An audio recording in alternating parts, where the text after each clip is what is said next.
In 1984, the world was introduced to the Gremlins, which would soon multiply into many more Gremlins projects. A sequel, video games, and a cartoon were all spawned. But have you ever wondered what we haven't seen?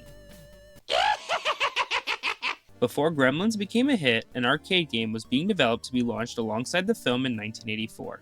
But many delays plagued the game's development. The game, under the codename Gargoyles, would begin development in 1983. In the first phase, you would play as Lynn Peltzer, attempting to defend the kitchen from the Gremlins. You would move left and right, dodging things being thrown at you, and throwing knives to kill and knock the Gremlins into the blender or microwave. You would then move into the street. As Billy, you had to use your flashlight to defend the streets of Kingston Falls. After killing all the Gremlins in the street, you would take control of Gizmo in the department store, hunting down Stripe. You would move left and right to avoid obstacles until you made it into the fountain, and the game loops from there until all 3 of your lives have been used. The game hit all of its deadlines and was developing smoothly until the monitor used for development failed.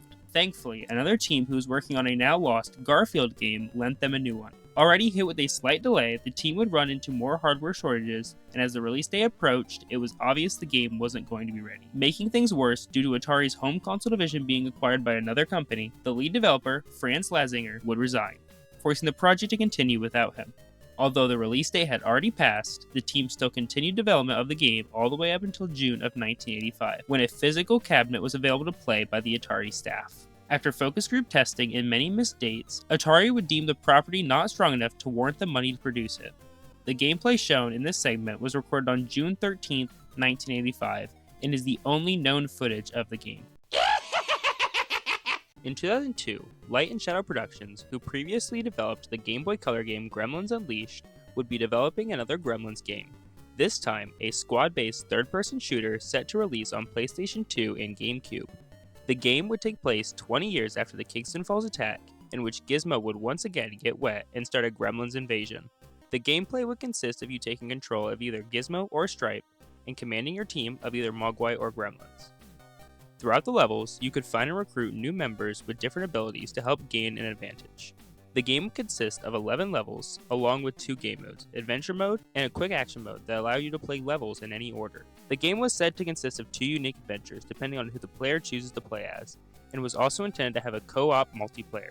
All that we have today is the opening cutscene, 11 gameplay screenshots, and various cover art. There is no confirmed reason why the project was cancelled, but the company behind it would merge with another studio in 2004, which would then close in 2006.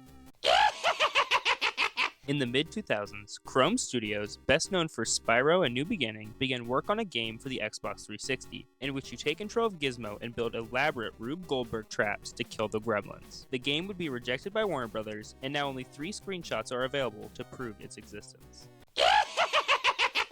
The original cut of Gremlins is said to be around 2.5 hours long. With the released deleted scenes, we still are missing about 30 minutes of footage.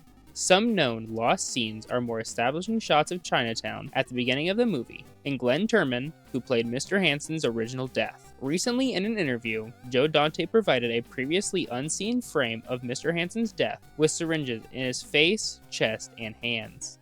In the kitchen scene, Mrs. Peltzer stabs a gremlin to death, and while you can see the gremlin trying to pull the knife out in the background, a closer shot was planned for the movie. In the 2020 documentary by original puppet designer Chris Wallace, this puppet can be seen up close.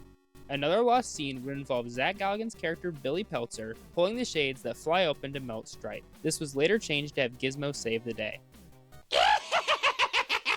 While still on the topic of the first movie, an on-set documentary was filmed by Mick Garris during production. While a few segments have been released in behind-the-scenes bonuses, the full 2.5-hour documentary still remains inaccessible to the general public. A copy of the documentary was sold on eBay in 2016, but it is unknown who has it now. When Gremlins 2 was in development, 3 men working with Rick Baker, Steve Sleep, Mark Taylor, and Tim Lawrence II filmed a tape in which they used and tested the Gremlin and Mogwai puppets. This tape was said to be nearly 3 hours long and featured the Gremlins moving and dancing to music as the cast and crew were learning how to operate the puppets. Tim Lawrence would sell a DVD copy on eBay in 2016. Sadly, Tim would pass away in 2019, and it is unknown where the original tape is or any of the copies. Before Gremlins 2 was released, Warner Brothers planned to make an animated series. The series would follow Gizmo as he goes up against Stripe and the rest of the Gremlins. According to the movie's director, Joe Dante, after the failure of Gremlins 2, the project was shelved and nothing was ever animated. If you love Gremlins like I do, hit that subscribe button.